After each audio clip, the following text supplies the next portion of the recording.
देश मेरा जल रहा है, आग लगी है सीने में, हुक्मरां सब व्यस्त हैं खून गरीब का पीने में। तो राम मंदिर या बाबरी का पक्ष नहीं मैं लाई हूं, घायल भारत चीख रहा है, चीख सुनाने आई हूं। परम आदरणीय सभापति महोदय, मंचासीन निर्णायक मंडल समिति एवं उपस्थित मेरे प्यारे साथियों, मैं आरक्षी खुशबू चौहान, केंद्रीय रिजर्व पुलिस बल, आज सदन की राय से असहमत होते हुए वक्ता विपक्ष में अपने विचार प्रस्तुत करूंगी। महोदय, दर्द हद से तब गुजरने लगता है जब मेरी आंखों के सामने ताज, पुलवामा, छत्तीसगढ़ में शहीद हुए जवानों के शत विशत अधजले शरीर के टुकड़े, रेत के टीलों से ऊपर जाती लाशों के ढेर और कश्मीर की खून से सनी लाल रंग की सड़कों के दृश्य सामने आते हैं। उस पर मेरे प्रतिपक्षी महोदय का कहना ये कि मानवाधिकारों की अनुपालना करते हुए देश से उग्रवाद और आतंकवाद को समाप्त किया जा सकता है। महोदय, अब तो हमारा तिरंगा झंडा भी हमसे ये पूछने लगा है कि क्या बात है भारत, आजकल फहराने से ज्यादा मैं कफन में दफनाने के क्यों काम आ रहा हूं। महोदय, हृदय तो उस दिन फट गया जब बूढ़ी माँ अपने बेटे के चिथड़ों को देखकर बोली कि साहब, आप तो भर्ती में 1 इंच भी कम नहीं लेते, मैं आधा शरीर कैसे ले लूं।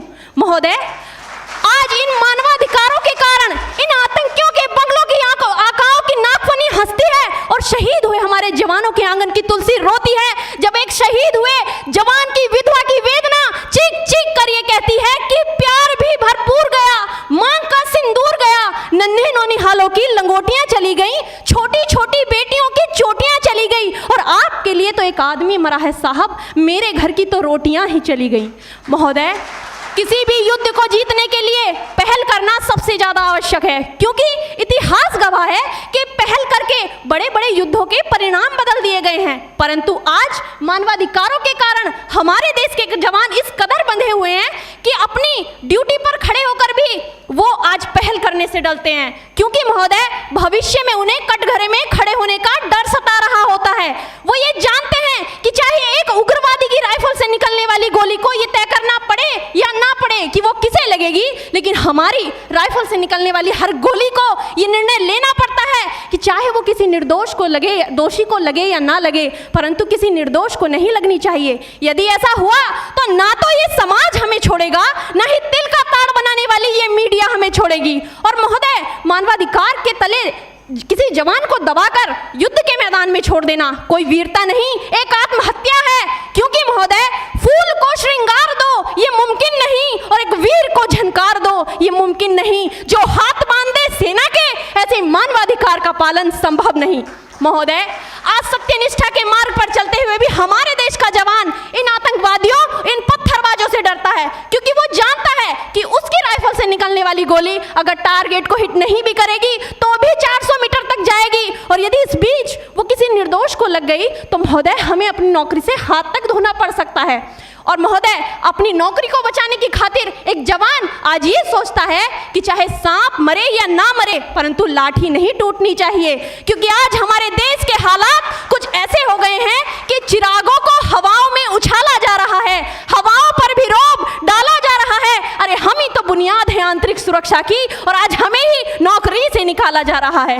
महोदय, जब पुलवामा में 44 जवान शहीद हुए, छत्तीसगढ़ में 76 जवान शहीद हुए, तो कोई भी मानवाधिकार की दुहाई देने वाला हमारे पक्ष में आकर खड़ा नहीं हुआ। परंतु जब जेएनयू विश्वविद्यालय में एक देशद्रोही के द्वारा भारत तेरे टुकड़े होंगे, अफजल हम शर्मिंदा हैं जैसे देशद्रोही नारे लगते हैं, तो सारे मानवाधिकार के ज्ञाता आकर उसके पक्ष में खड़े हो जाते हैं। तभी तो क्या कहा था उस देशद्रोही ने कि तुम एक अफजल को मारोगे, हर घर से अफजल निकलेगा। तो मैं भारत की बेटी अपनी भारतीय सेना की तरफ से आज ये ऐलान करती हूँ कि उस घर में घुसकर मारेंगे जिस घर से अफजल निकलेगा, वो कोख नहीं पलने देंगे जिस कोख से अफजल निकलेगा। उठो देश के वीर जवानों, तुम सिंह बनकर दहाड़ दो और एक तिरंगा झंडा उस कन्हैया के सीने में गाड़ दो। महोदय, अंत में अपनी वाणी को विराम की ओर ले जाते हुए मैं सिर्फ इतना ही कहना चाहूंगी कि मुझे अफसोस है अपने देश की न्यायिक प्रक्रिया पर, जहां आज भी रात के 12 बजे अजमल कसाब जैसे आतंकी के लिए सर्वोच्च न्यायालय के दरवाजे खोल दिए जाते हैं। ऐसे देश से मानवाधिकारों की अनुपालना करते हुए आतंकवाद और उग्रवाद से कभी नहीं निपटा जा सकता।